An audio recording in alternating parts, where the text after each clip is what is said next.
Hey, what's good, people? This is episode 150. 150. Wow. It's That a girl good over number. there, that looks like Carly Wopat. It is. That's right. We're going to find out for sure. The episode starts right now.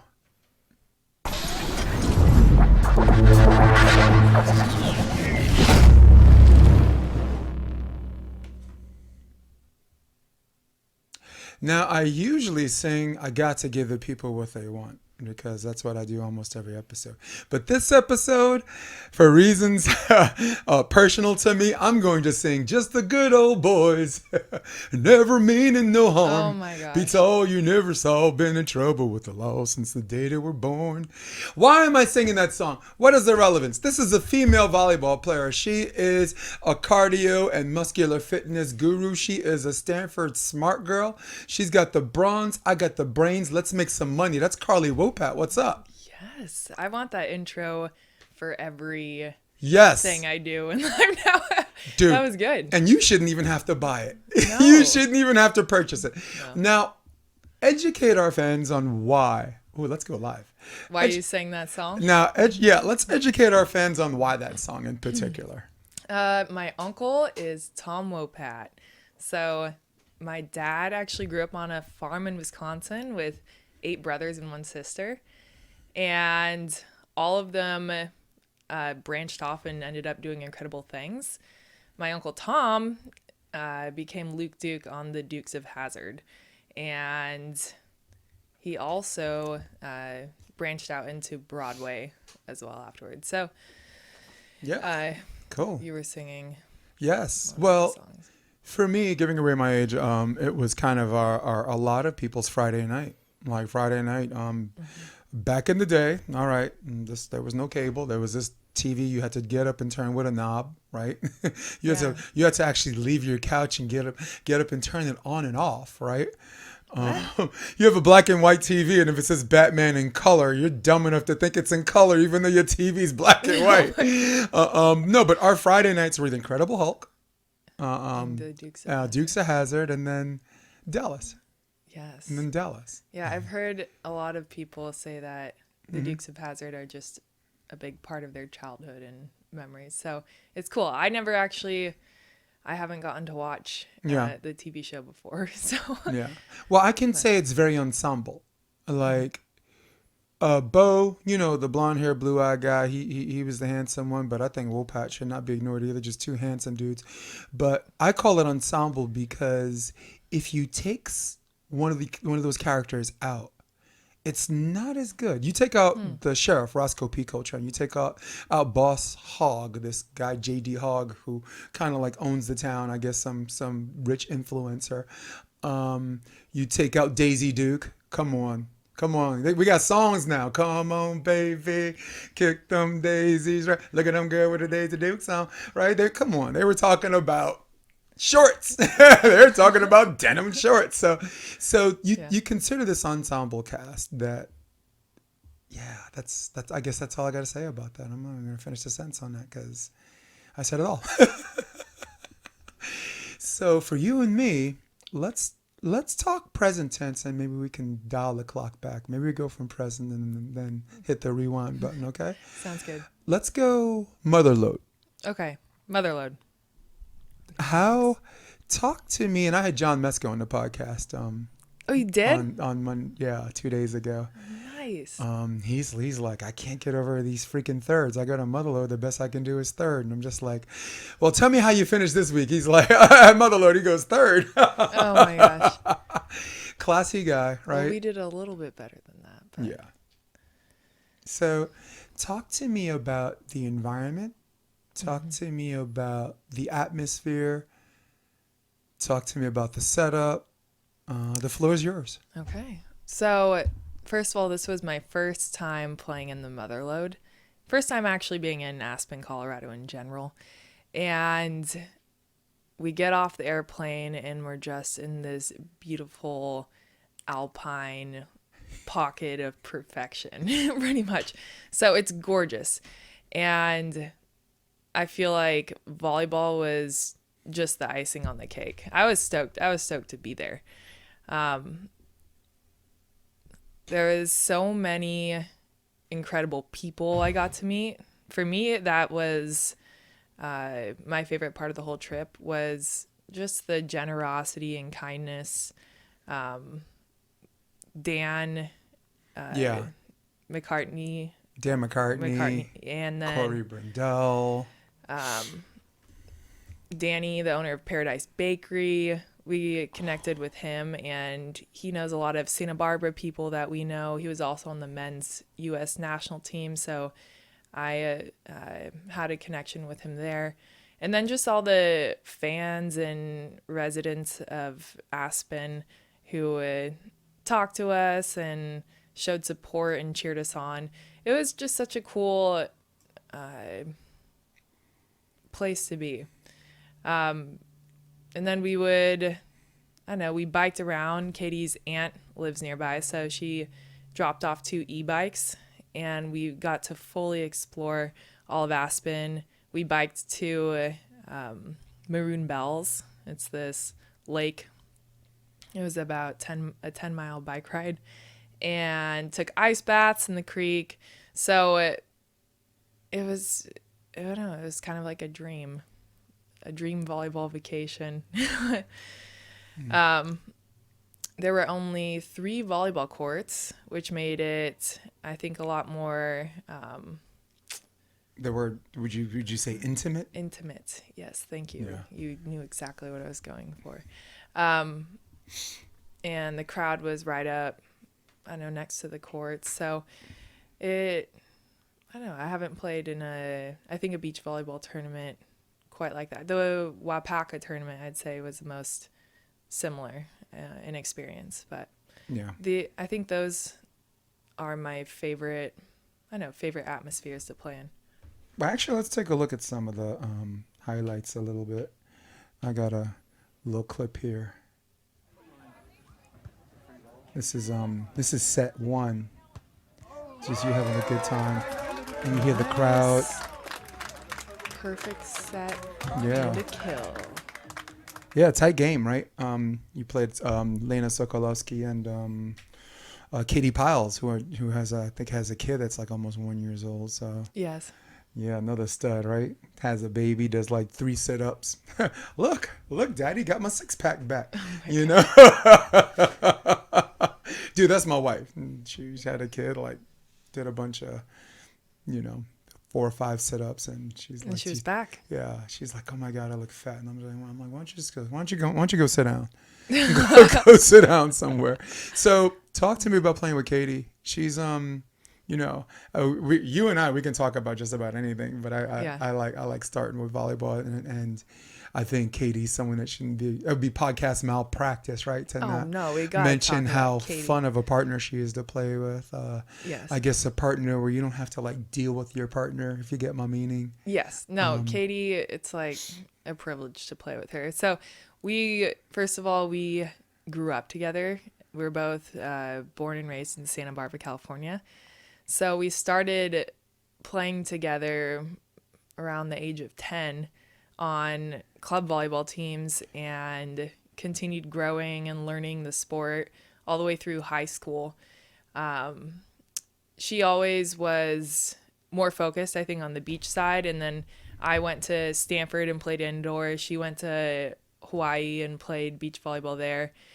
And now it's just cool because our paths converge again, and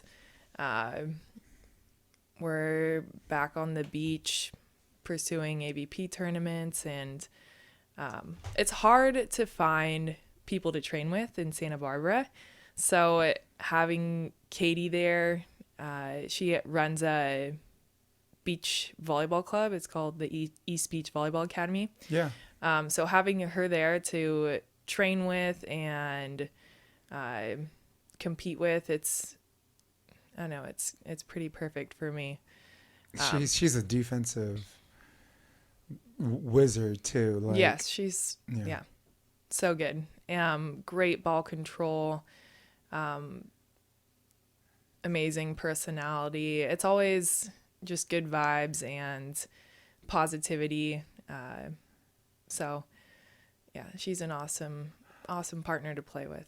I wish we can like clone 3 of her and show like some of these juniors just basic fundamentals on just, I mean, there's a lot of exotic defensive schemes and this and that, but just basic like facing the hitter on base 1, on the 1 block, facing the hitter, the importance of the first step, crossover, knowing that you don't really have to dive early for some balls. You're going for a ball. She does a really good job taking an extra step or an extra half step. Oh yeah. And then touching, and then if she has to follow through or whatever, this and that.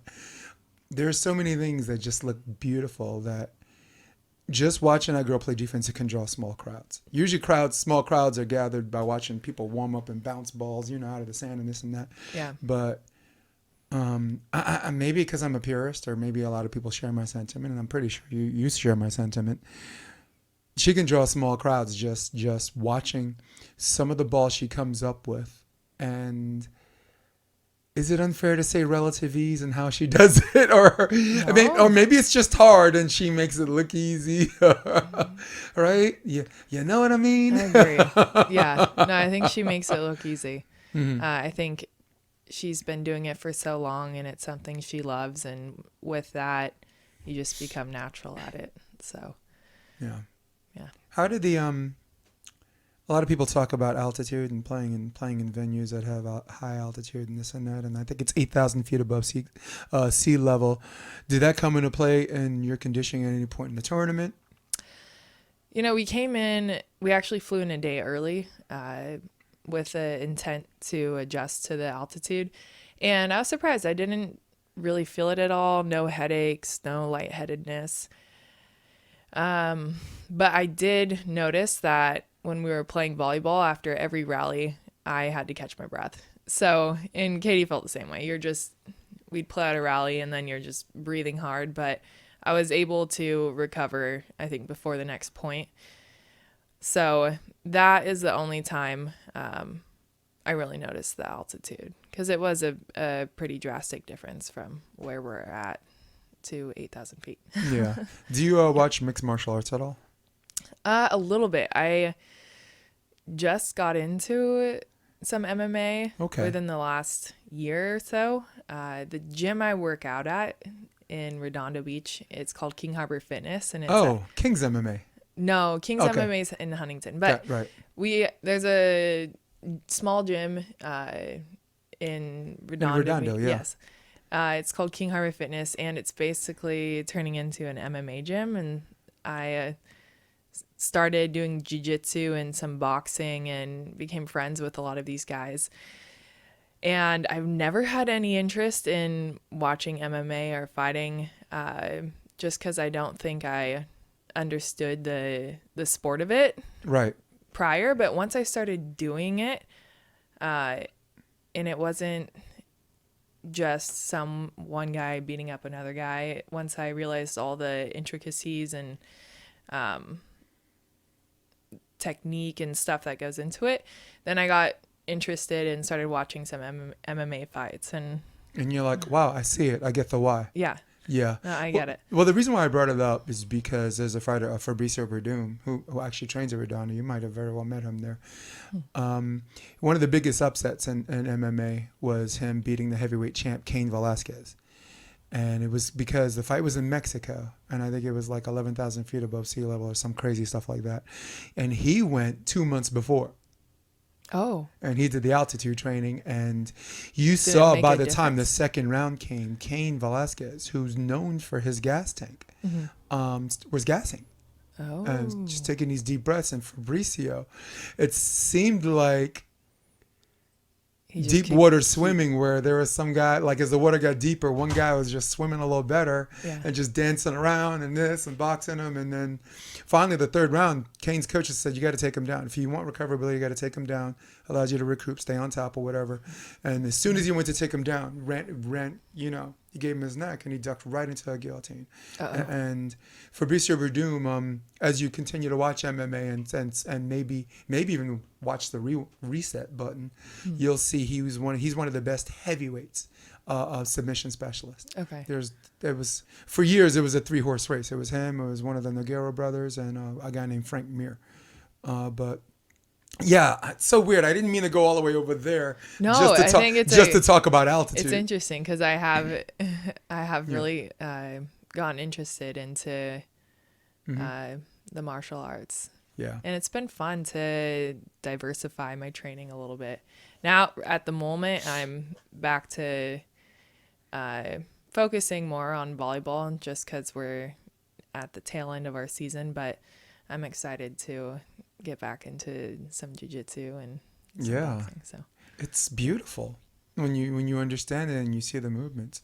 My military service is what attracted me to that, but nothing I've ever done in the military is as clean and as beautiful as that. We train for survival, but not for competition. That's probably why.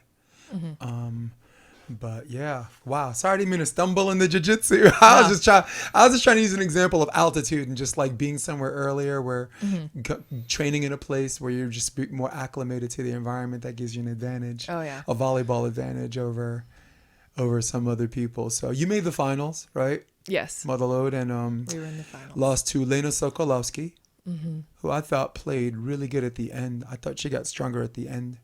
And where a lot of people were winning at the end, she got stronger at the end. And Katie Piles, defending champs, so yes, two in a row for them. Yeah, previous year. Yes, Yeah. that's right. It was a 3-set match, a battle. I feel like it was definitely a roller coaster of momentum. One team would kind of get an upper lead, and then the other team would get a string of points. For Katie and I, we talked a lot about being patient and knowing that, especially on defense, our points would come, and they did at some good times. But looking back at the match, I think, first of all, I think they played well, but I think we missed some serves at some critical times, the ends of sets, that could have made the difference for us going to that 3-set or not. that was the first set. Yeah. Yeah, you'd missed 3. You guys missed 3 out of the next 4 from 19 up. Yeah. So if we won that first set, I think the match could have been ours, because the second set we finished in pretty clean fashion. And then the third set, we ran into some side out trouble, and it was hard to crawl back after that. You kind of, I think, side out something that keeps you in the game, and then defense is what allows you to win. No doubt. And pull ahead. Yeah, very much like indoor, right? Offense scores points, but defense wins games. Yeah. Yeah. So you're down 1-0, right? Very close game. I think it was 24-22 or 23-21, what have you. Over in any sense, overtime decision. What is the conversation you and Katie have with each other? Being down 1-0, you're in the second set. This is the finals, right? There's music playing, fans cheering. I'm asking stupid trivia questions because I'm emceeing, right? What is the conversation you have down 1-0, or do you not have one? Do you guys know each other so long and so well? Where you just drink a little water and you get up and you get out there and blast them? Well, I think we knew that first set was in our control, and we gave it away at the end. Right. So we came together, and one thing we're big on is just communication. Talking, they were serving us some middle balls, and just the more you talk and hear your partner on the court next to you, the easier it is to move and know what they're doing and make plays. So I think we just emphasize communication, and then smiling and reconnecting and having fun, because a lot of times we've done all the work to get to those points. And I remember turning to Katie and I'm like, this is why we're here. We're here for a battle in the championship match. Like, this is exactly what I want. This is why we're here. Let's go. So we get all dressed up for, yeah. Yes. So we know we've done the work. It's just going out there and putting it all on the court and overall having a good time, because we love playing volleyball. So Yeah. gotta enjoy it. Gotta enjoy the moment. Yeah. There's definitely a sense of, I don't know how to say this, romanticism. I mean, you train and you put all these building blocks together, and you want to be great technically and this and that, but there's definitely something that goes on beyond rhyme or reason, that defies logic, that makes you want to be in that situation, and like you just said, remind yourself. Yeah. This is exactly where we want to be. Yeah. I think that you said romanticism. I think that's what can be a deciding factor, that kind of getting into that mental space in a match can be the deciding factor between winning or losing. Because a lot of times at the highest level, both teams have prepared and trained, and they have the skills.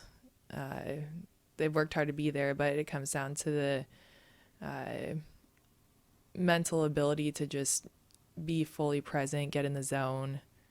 I like to read about flow a lot, just getting in the flow state. And I think that's where you're so concentrated and focused on the present task, but free. I don't know. I think you do. Just there. No, I think you worded that perfectly. And I don't know, you feel compelled to elaborate on what you already elaborated on. You don't really have to, I think. Okay.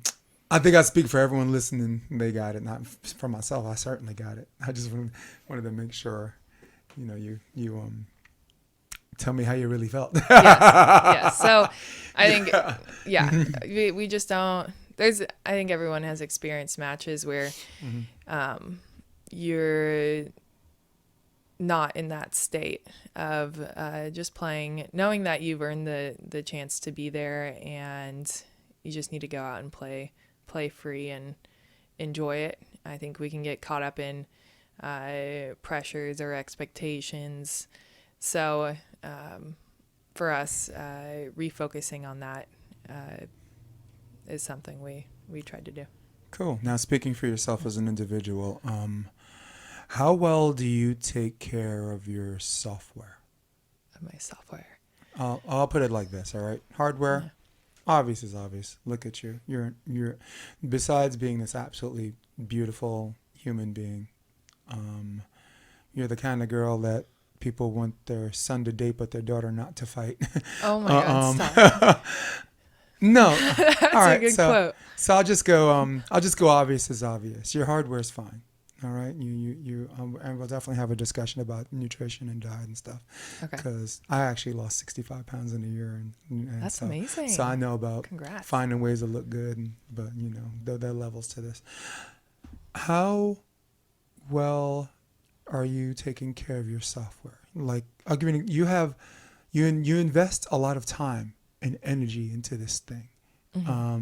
Clearly not for the monetary benefit. We're not going to explore. We can certainly explore that later, but that's not what I'm talking about now. Yes. You want results to come with all this hard work, and sometimes those things don't happen your way. Mentally, how good are you at compartmentalizing and saying, all right, hey, back to the drawing board, or hey, I'm grieving. This sucks. Losing sucks. I wanted to win this whole thing. How good are you at hitting the reset button? The resilience. The reset button. No, because everyone feels. It's just a matter of how long. Yes. Like I tell my kids, because don't feel bad. You play well. The parents, and I'm like, no, let her feel bad. Let her feel bad. But and remind her it's a very temporary feeling. And when it's done, hit the reset button. So do you get what I'm trying to ask? Please, no. I'll give you the floor. Okay. I think I've gotten to the point and I've trained myself to, I wouldn't say hit the reset button quickly, but I process things pretty quickly. And I still feel, I mean, after that championship loss, for example, I still felt all the disappointment and I don't know, all the feelings after a tough loss. But I also have the understanding that it's essential and it's necessary for building and moving forward and making the kind of progress I'm looking for. I think failure is just a tool or information for us. And having that kind of perspective on it is what really allows you to take that information, look at that match and say, okay, so what did we do well? And then what do we need to improve on? What was the difference? Like why did we lose this game? And then taking that information and coming back and getting to work, talking to coaches, talking to your support system and making a plan on how to work on those things and get better. So the losses are hard, but if you're winning all the time and you're never challenged or you don't play against teams that expose your weaknesses, then you're never gonna know you have them. I think a lot of times we just get if you win, then you're content. You're like, okay, I won. If you lose, then you question. So those question marks, I think, are what drive you to grow. Yeah. I think, I'm kind of grateful for the losses. And I think if you can, the more you compete, the more you get out there, eventually you're going to start winning, but you need to take those losses and use them. Yeah. Yeah. Well, strong winds create good sailors. Yes. It was just smooth sailing. I mean, come on, I get that. Mm-hmm. I mean, so many things. You need to break some eggs and make an omelet. I can go. I mean, yes. I can go on and on. But I totally get that. Well, the reason why I was asking is because we look at a lot of people who the sport kind of crushes them because maybe they take a less cold approach than you. And I don't say cold in a bad way. Like the word cold gets a bad rap, but it really doesn't when you're smarter. When you're smart, certain people that are driven more by passion than virtue on this approach. What I was talking about with romanticism, and you got it right away, and that was so cool. And I'm like, dude, good, she gets it.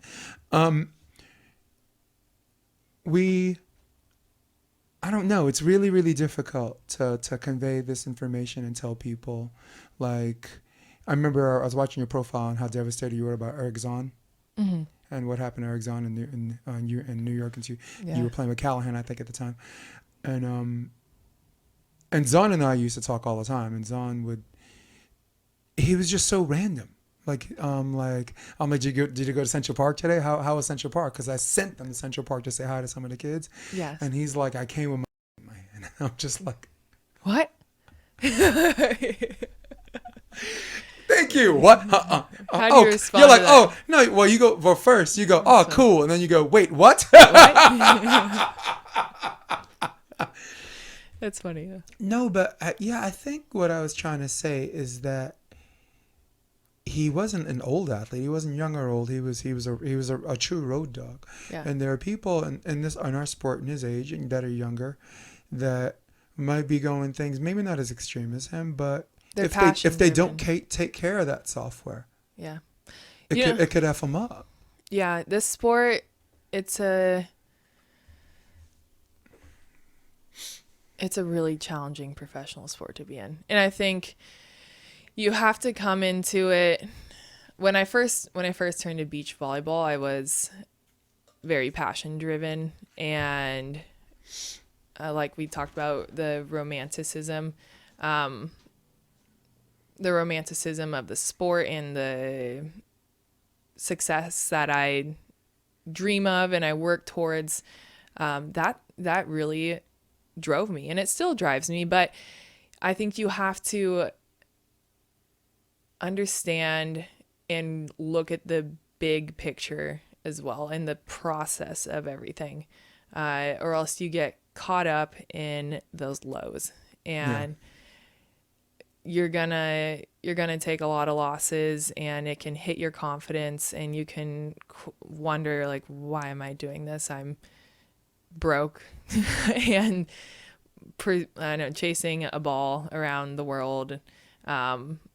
It doesn't make, a lot of times it just doesn't make logical sense. And that's where I don't know, having the ability to step back and take a look at the grand scheme of everything and what you're working towards, and have patience, essentially. Know that it's going to take time, and you have to approach everything from the right standpoint too. So you need to build a team around you, find coaches, find good players to practice with, sports psychologists, people who can help you take care of your body. You really have to kind of approach it from a business standpoint. And then you have to have, I think, some other things going on in your life too. Just build everything around this long haul. Sustainability. And I think this is a sport where if you can stick with it long enough, you're going to find success. And if you look at a lot of the players who are starting, like a Molly Turner, for example, I've watched her win tournaments this year, and I'm impressed because I started training with her in the P1440 groups back in, I think it was 2018. And she's gone through her own adversities and challenges, but she's stuck with the sport. I think when a lot of other people, a lot of us, I don't know, just, I don't want to say give up, but again, like logically, it doesn't make sense a lot of times. So a lot of us will go do something else or move or just set it aside. And now she's getting those wins and finding the successes. So this is a sport where you have to stick in it for the long haul, and having that perspective is what is going to take you all the way, I think. How important is having people in your life and surrounding yourself with people who are not necessarily consistent with your own personal mission statement, but will only provide you good moral support, good physical support, and this and that. And when I say group, surrounding yourself with a group of people, I don't even mean just volleyball players. I mean, right, like I got a whole bunch of ventures. Yeah. My wife's mad supportive. You know what I'm saying? The woman's my rock, in fact, because she just like, go do whatever you want to do. You know, I'll back. Like actually, for both of us, we back each other either way. You know, she's in London right now, for Christ's sake. So, that's amazing. How important? Obvious question, maybe even a rhetorical question, but bears repeating if not for its own sake. How important is it to have people in your life that help you produce, or only produce themselves? How important is it to have people like you finish second, but you come back, you got a karaoke crew Monday night, like we saw you play, or maybe you have a significant other, and maybe you just have family with different last names, or maybe you just have family. How important is it to have people like that in your life that allow you to maintain this sustainable volleyball energy? It's essential. I don't think you can do it without them. One thing I think a growth or development for me personally has just been my openness, I think, to family members, friends, people around me. I've just gotten a lot more open within the last year or 2 years, and I've noticed changes, I guess, in my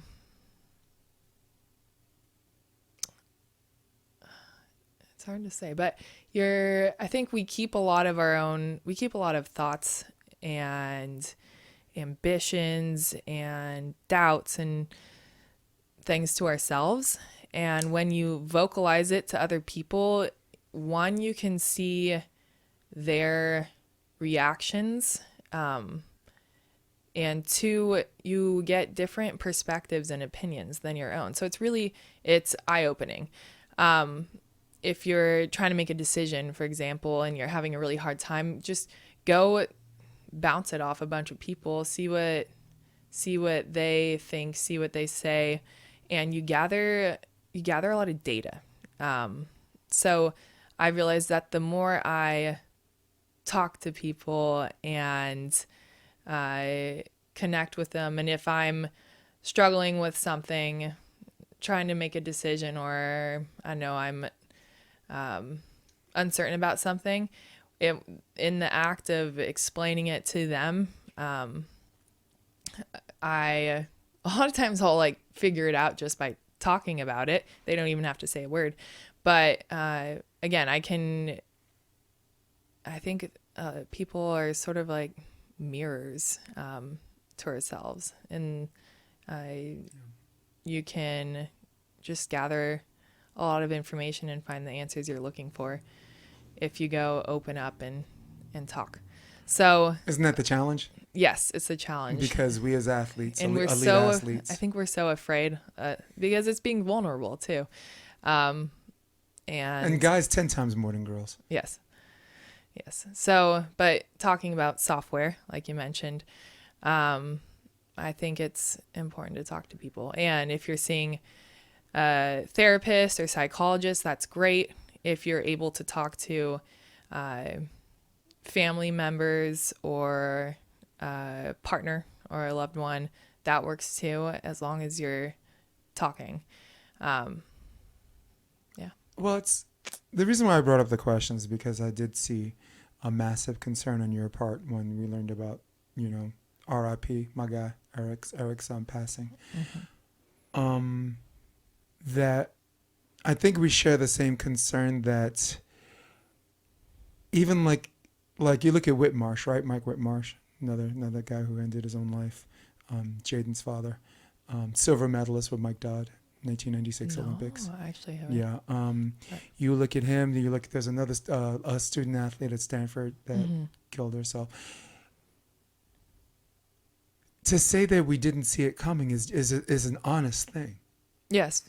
Even like Eric's closest friend. And I think, like you said, because we hide these vulnerabilities, we don't want to admit this weakness. And I can't emphasize enough, guys more so, speaking as a guy and my experience with guys. I think is that the reason why people don't see it coming? Yes.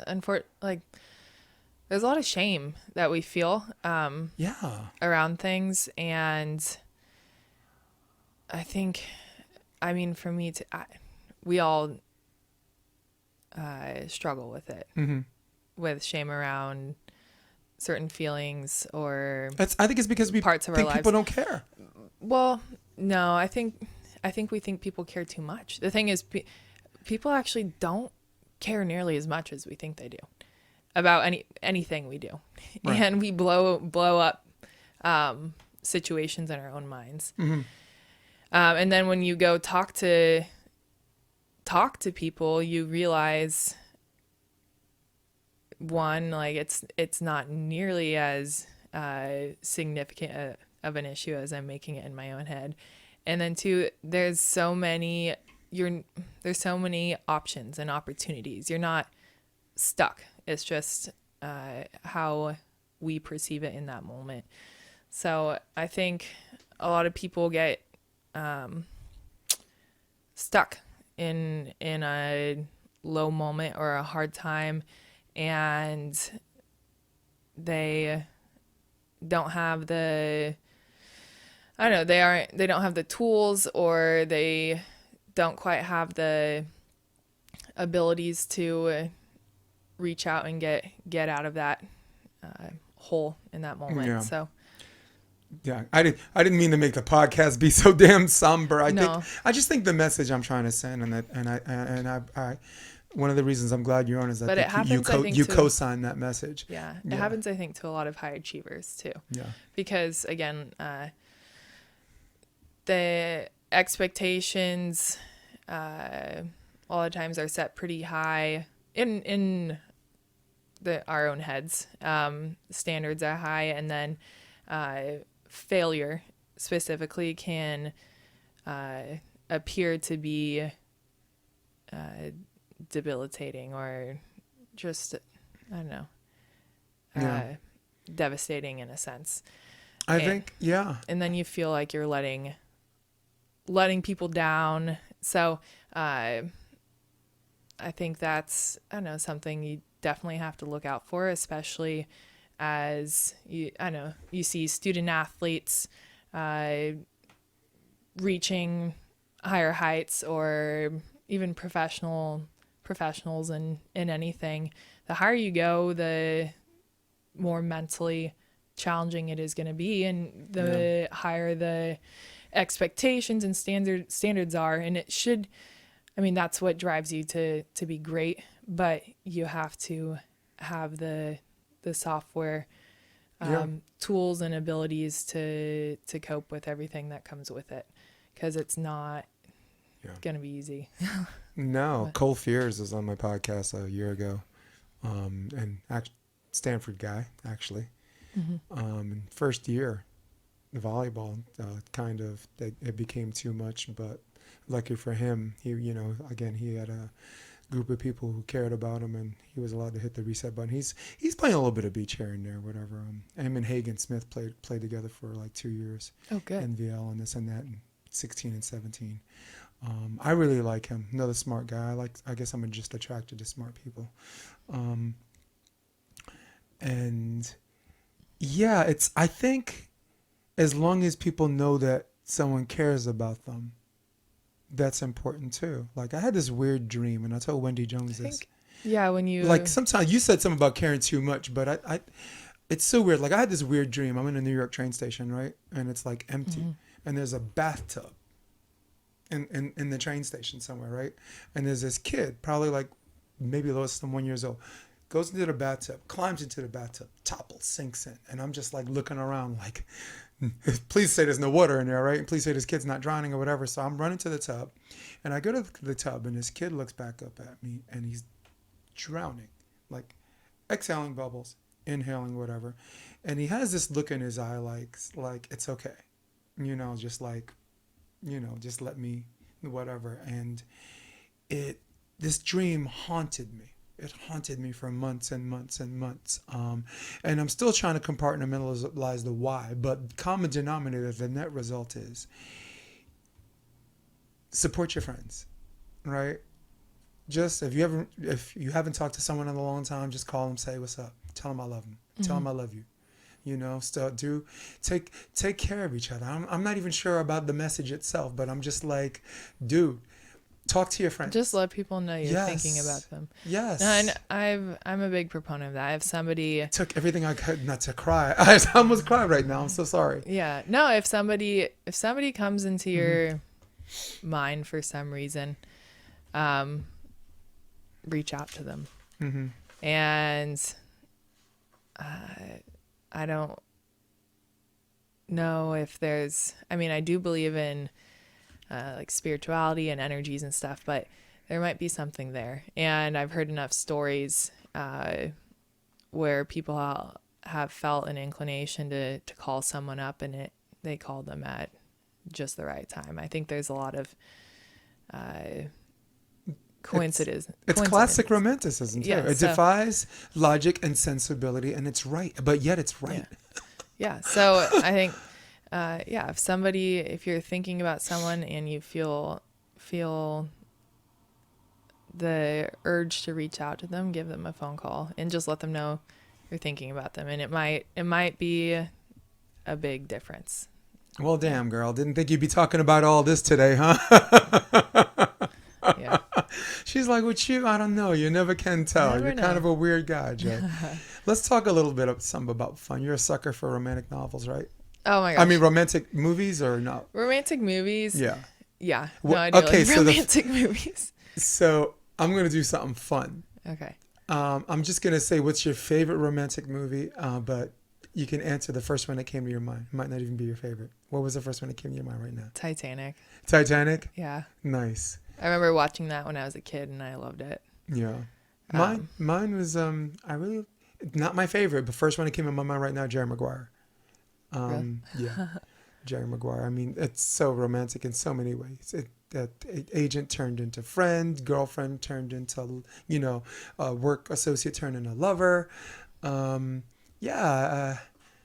a sucker for those two a little bit too. Yeah. I'm guilty as charged. And there's probably not even my favorite one. It's just, you like romantic movies if you gave an answer that retrospectively you found out wasn't really your favorite, but you just like so many of them. So Yeah. No, I've just been trying to think, what's my favorite one? I don't know if I have a favorite one. No. But I could go back I can go back to Romancing the Stone, 1984. That's like Michael Douglas and Kathleen Turner. also, That's adventurous I too. think you could say a lot of movies that aren't traditionally dubbed as a romance movie could be a romantic movie. Like, I really like the movie Gladiator.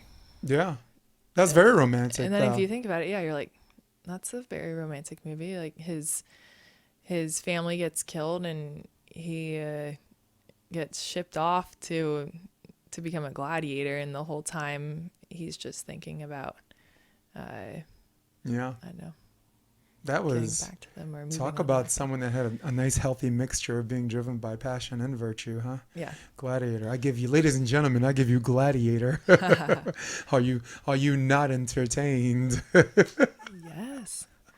No, I love that movie. Nah. But I think it's just because it makes you feel. I don't know. Yeah. Gives you all the feels. And I get that from Game of Thrones. yeah, you do. Yeah. You could say that. And my own way, since we're talking about understanding not romanticism, but just like romantic bits Yeah. and these otherwise extremely what we consider people violent shows and movies. But I love me some Game of Thrones. Also, Avatar is a good romance. Yeah. I think just love is pretty much sits at the core of our human experience. So, movies that incorporate that into their overall story resonates, I think, Big time. deeper with us. Yeah. So are you watching House of the Dragon? No, No? I don't really watch a lot of TV. No? No. Okay. Did you watch Game of Thrones though? I did. Okay. I watched some in college, and I did really like Game of Thrones. Cool. Yeah. You back to volleyball.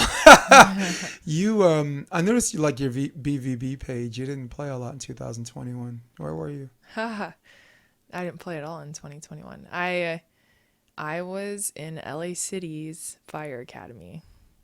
So it's quite a story, but in 2020, that's when the COVID pandemic hit. And up to that point, I was playing on the beach volleyball tour, training a lot. The beginning of 2020 was a great period of growth for me. I started working with Anna Collier, and I was training. Savage. Yeah, she is a savage. And I was training with a lot of the players that I respected and wanted to play with, like Sarah Hughes and April and Alex, as they were getting ready for the Olympics. So I was very inspired, just had a lot of good momentum, I think, going for me. So when the pandemic hit, it was pretty devastating looking back. And like so many other professional athletes, I think I was kind of at a loss with what to do. We couldn't go out and play. We couldn't train. I was peppering against the wall in my backyard, trying to keep my touch. And I hate wasted time. So I was looking at this period of uncertainty with no tournaments, no training, no competition, and I started to question what I was doing. Firefighting is a career that I had been interested in for years. I remember telling my teammates on the national team, I think I want to be a firefighter. And they would look at me oddly, and then they would be like, wait, I think you'd be really good at that. But a lot of firefighters I'd talked to had said they thought it would be a really good career for me, and it had been spoken enough to my face that I really started to think, okay, this is something I should look into. So I went to a recruitment seminar that the LAFD was holding years previous when I was still on the indoor national team, just to learn more about what the job entailed. And I remember walking out just in awe because it felt like the perfect job for me. I feel like there's a lot to offer with professional sports, but for me personally, there's more I want to do with my life and more I feel I can give back to the world. So firefighting, for me, I feel like it fits a lot of those other pieces that I'm looking for. So fast forward back to COVID.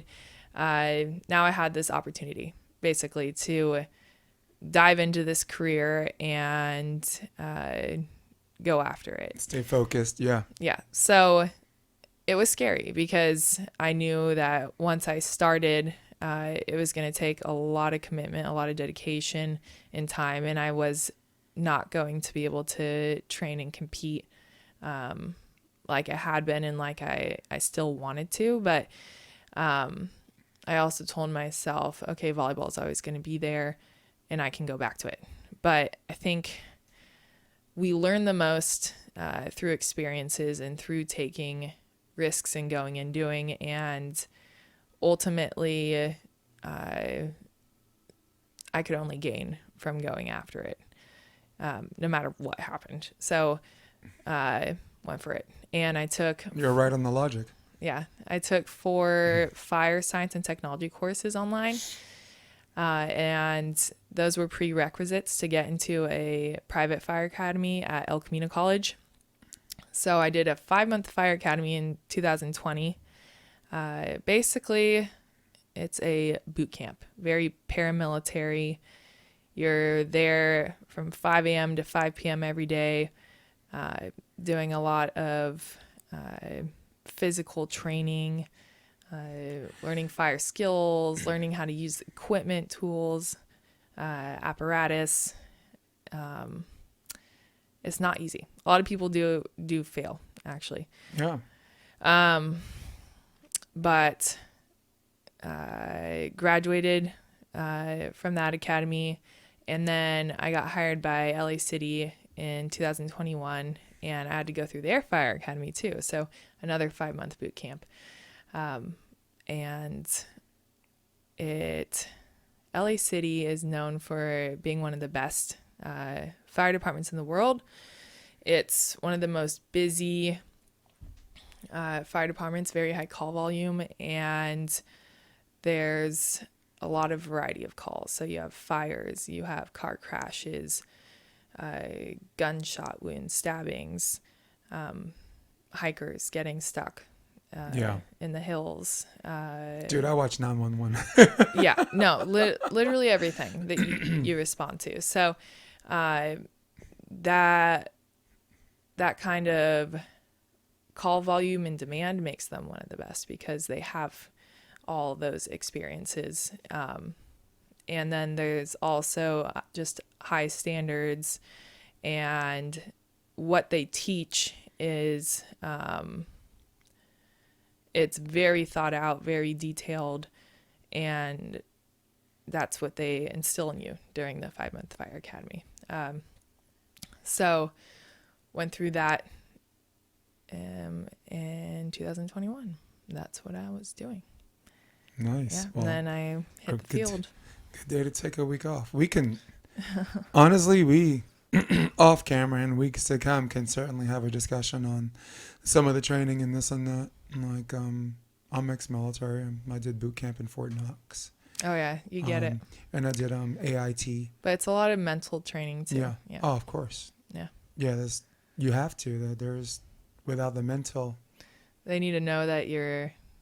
How they're supposed to push your physical limits if you're not mentally strong enough. I mean, they're kissing cousins, right? Yes. Then even if they're not married to each other, they're related, right? They're kissing cousins. Mm-hmm. So yeah, but AIT in the military after boot camp is another, like you said, more boot camp type stuff. That was for another 4 months after boot camp, where I learned about diesel generators, small engine repair, electronic maintenance, stuff like that. So nice. very much the way you're learning about your occupational specialty. Mm-hmm. After boot camp, you go to something where you train for your MOS, military occupational specialty. So Nice. certainly a bunch of similarities on that probably the people listening, they're like, who cares? But it's something I wanted to bring up because I'm sure you and I could have a lot of fun talking about some of that stuff. I think it'd be really cool. Yeah. So that's where you were in 2021. Yes. Yeah, I do remember in 2020 they had the series in Long Beach, and you were playing with Callahan. Teagues, Brittany Teagues. That's right. Yeah, I played in those with Teagues. She seems like a chill redhead. Yeah, no, she's cool. She's fun to play with. So I have a couple of lightning round questions, 60 seconds to answer. Okay. But I want to show a picture first. Look at this girl. Look at this girl showing off. Man. Showing off her volleyball. Me holding my volleyball. Yeah. So Jason, do you think I look fat? Yeah, I'm like, okay. Yeah. Hey baby, you fat. P-H-A-T. You fat. You're wild. I'm a little bit weird. I am unapologetically. That's good. So 60-second lightning round question. Some of them are repeat questions I told the other guests, but I like your take. Okay. So let's set up the clock. Oh, we actually time it. Yeah. Pressure's on. Dude. The fans like it, so there it is. There's our clock. All right, 60 seconds. I had this conversation with other people regarding the NCAA going to 16 teams for beach volleyball, right? Okay. However, they're going single elimination. So 60 seconds. I want you to talk about thumbs up, thumbs down on both of those categories and why. So the question is, thumbs up, thumbs down on the 16-team expansion, or thumbs up and thumbs down on single elimination. The floor is yours. Boom. I don't know anything about this. So what?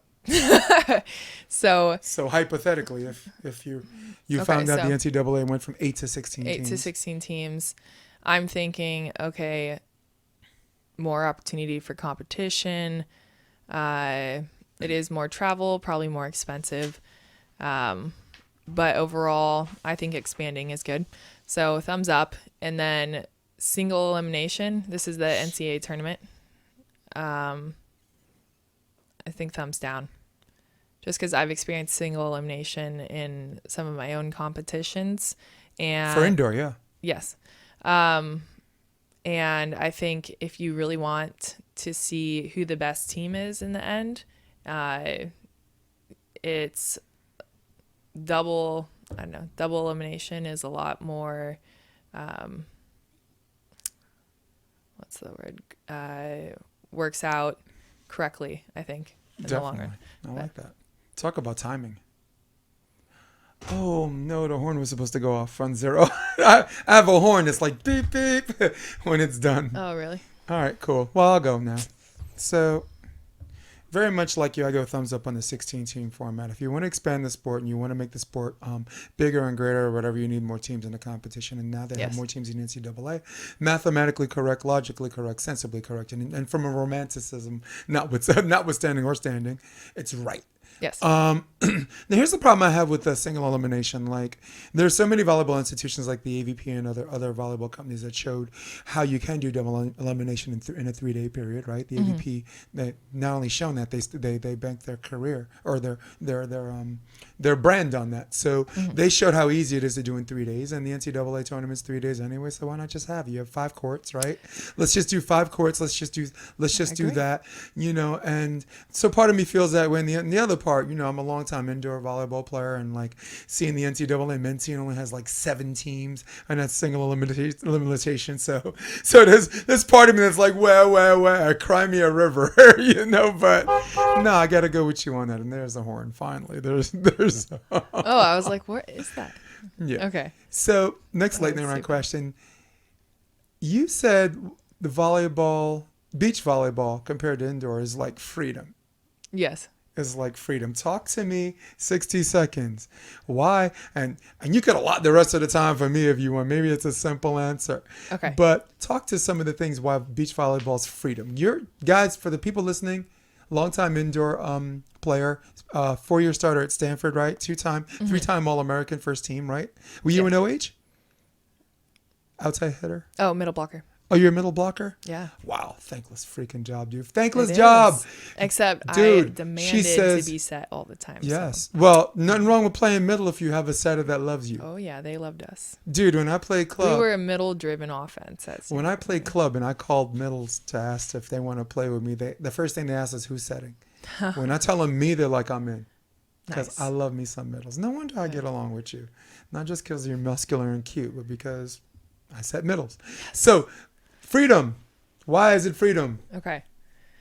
So actually, I love indoor volleyball and beach volleyball, both for different reasons. But the freedom part of beach volleyball that I'm referring to there is kind of a double-edged sword.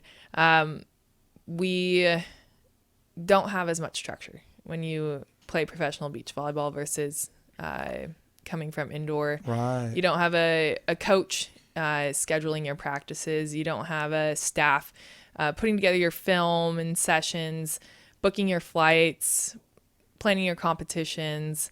So you have to do everything on your own. But it does give you a lot more flexibility. It gives you freedom. It gives you control. If you're not disciplined, though, that can be your downfall. So you're not getting a whole lot of help from other people.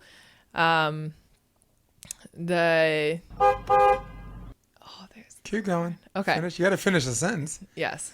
The downside is there's not much structure, and it makes it, the freedom makes it a whole lot more challenging. Right. Yeah. I think the common denominator for someone like you is discipline. Mm-hmm. Like if you have discipline, then it is freedom. Indoor, you need freedom where you have to be somewhere and play well with others and cooperate and do all that stuff, which I think every kid should learn. But once the kid learns and the kid graduates, very much like you, and wants to move on to more mature stuff, if you can make a plan, and if you have the people abilities to talk with others and connect and build your team around you, then I think you can be successful. But it's like running a business. It's a one man show. So it takes a lot of discipline. Well, here's how I would answer as a coach and a commentator who has coached both for the middle of 2.5 decades. I will say it's freedom because when you're trying to do a sales pitch for junior, there's no bench on the beach, right? I mean, so a middle like you, if I'm a guessing man, probably was only in the game for 3 rotations, right? Because that's how, from 2001, since the inception of the libero, that's kind of how it's been. And I hated And that. and I hate it too. I want to do everything on the court. And then any old school player hates it too because back in the day, middles had to receive serve. In fact, Really? some of the primary passers were really good middles. Like Nygaard was a middle, but he was on serve receive. So I like the concept of no bench on the beach. I like the concept of people be able to solve their own problems instead of running away from your problems, right? Because indoor, you know, can get subbed. indoor you can get subbed out, but there's no sub. There's no can't. sub for the beach. So it is liberating, but with that liberation comes a great deal of responsibility and discipline, And this and that. exposure in a way. Yeah, because people want that freedom, but if you have the groundedness, and you pursue that freedom, that's where it becomes win-win. Yes. For you, right? You know, so there's certain things that I like about that. You know, I mean, I like indoor because I go to a parking lot and my car is clean. I leave, my car's not sand dusty as hell, dude. You know? I like the sand. Yeah, I It's do just too. bringing the beach with you wherever you go. Yes. God, and I will leave that at that because the way you said that means so many things. Let our audience decide. I think my nanny's here. Come here for a sec. Since you're infiltrating my podcast. Hi. Oh my God, it's Carly's mini me. All right, Braxton, get out of here. I'm on a podcast. No, I'll see you later. Hey, Daddy loves you. Okay, We're almost done. get out of here before I sell all your toys.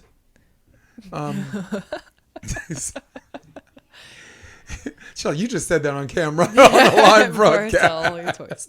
All right, so last but not least, because I only said this is going to be an hour and I ain't trying to keep you here longer than you need to be.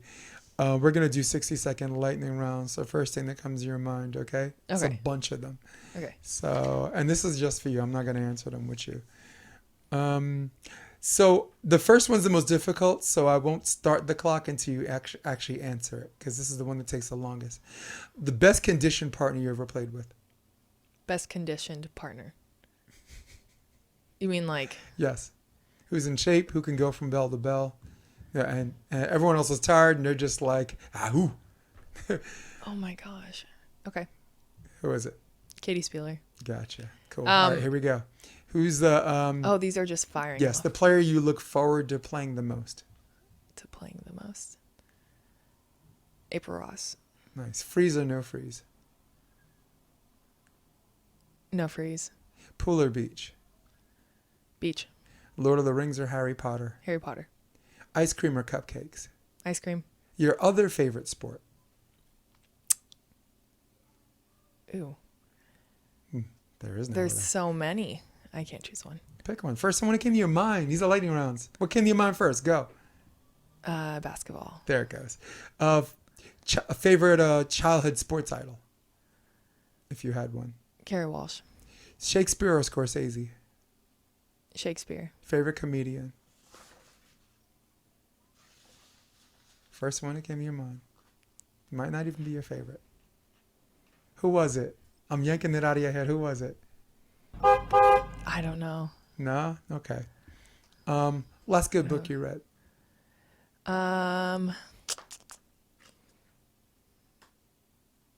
She's like, I don't freaking read. No. I'm a volleyball player.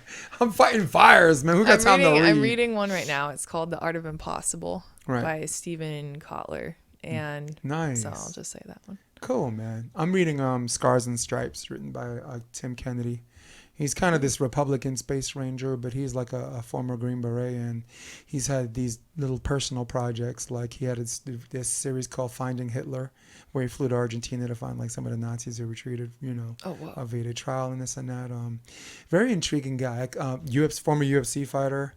Lives in this gated community, loves his guns, but loves his people, like his people, his friends and family even more. And it's so weird how someone, like some people are divided by political ideologies but if you actually sit and talk to someone, goddamn, you have more that unite you than divide you.